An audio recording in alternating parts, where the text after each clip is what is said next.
We might have a guest star for this episode. Here we are. She's as excited as I am. In 2021, I was in Foyle's bookstore. I was across in London from Copenhagen for something to do with work. It was a really horrendously stressful time. And I had a half an hour lunch break. And on a plinth near the entrance was this friendly yellow paperback called Exit, which turned out to be the best thing that happened to me that year. So I looked up the author and started reading her previous work.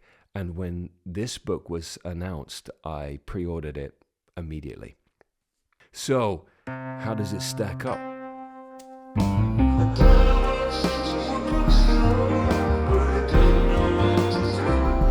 The Impossible Thing by Belinda Bauer is about a unique egg, how it's discovered, how it disappears, and how 100 years later, somebody very unusual finds it again. Here we go. So it's obvious that I like this book, but why? 1, this is a quick read. It's tight, well-plotted, beautifully written, and it flashes by. It's about a subject I was entirely unfamiliar with, the collection of rare bird eggs and the incredibly dangerous way in which they were harvested. It's meticulously researched. Even the Call of Duty references are bang on. And what's true and what's fiction is addressed at the end in a very welcome author's note, which highlights Belinda Bauer's ability to understand what it is the reader wants to know. 2, this marks the return of Patrick Fort, which gives us the enticing proposition of a Belinda Bauer extended cinematic universe. Folk who loved the book Rubbernecker will really enjoy Patrick's return here, and it gives me hope that maybe one day we'll see another book with Felix Pink in it. 3, this book is a complete meal.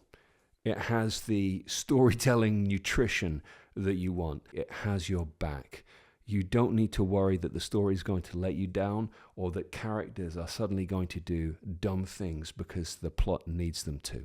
The parts snap together without any gaps. It's also constantly interesting. Character behavior is real but unexpected.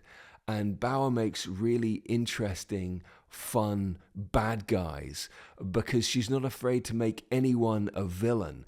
And they always have character motivations you can really sink your teeth into. Maybe the biggest psychotic bastard in the book works for the RSPB.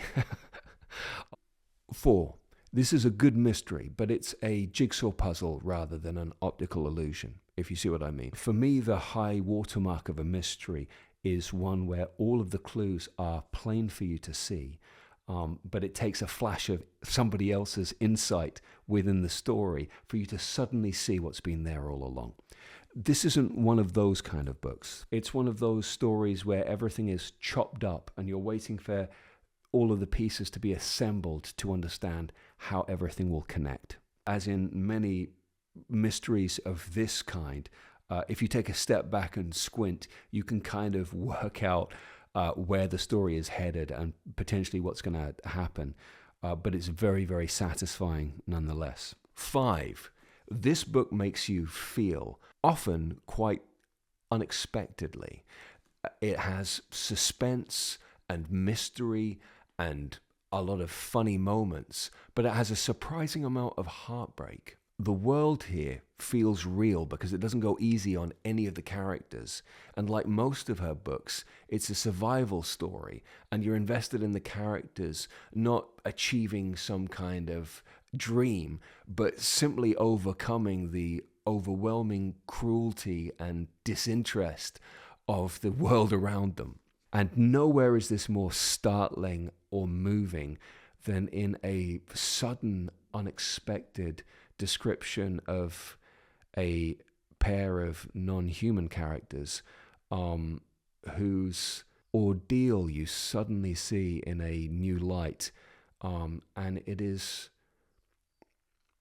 remarkable. My favorite part of the book. So how does this book square up?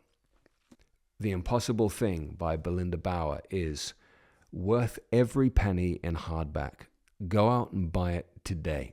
Some books, your eyes are locked on the page number as you kind of count down how long it's going to be before you're done. Other books, you look with anxiety at the kind of the shrinking part of the unread book to come, and wonder what you'll do when you've finished it. This is one of those kind of books. I could wax lyrical about what the impossible thing of the title really is, but I'll save that for the Substack. There's another reason you should buy this book in hardback. In the acknowledgements section, Belinda Bauer notes that she's been, it sounds like, really seriously unwell. I hope that she's made a full recovery now, but that is unacceptable. The world needs more impossible things. In my opinion, this author is one of them. And I feel like if you've watched this far, you should feel obligated to buy a copy of this book now too, so we can make it this author's a bigger success yet. So, alternatives. Belinda Bauer edition. If you want to read maybe the most entertaining book in the last 5 years, pick up Exit. For the previous adventures of Patrick Fort, look no further than Rubbernecker. It's a very, very entertaining and eerie piece of work. Patrick is one of the most convincing autistic characters that I've read. It goes places you don't expect. And finally, as an example of one of her earlier or middle period books, I would check out The Shut Eye, which is a really compelling mystery surrounding the disappearance of a small child. And it provides really interesting context in her gradual shift away from darker fare toward this perfect blend of mystery and humor and peril and heart.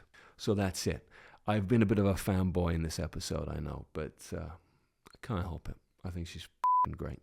Links to this and the other books I talked about is in the description below. Clicking on that helps me out. But if you want to help the world out, go into your local independent bookstore and buy it there. They better have a copy. Thanks for watching. If you've read the book, let me know what you think. If you've liked the video, you know what to do. And if you really liked it, sign up to the Substack because there's all sorts of things I had to say that didn't make it into the video. I'll see you next Monday.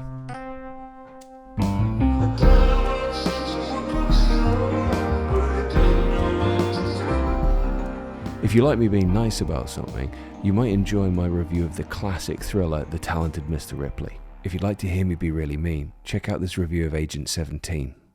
Not for the faint of heart.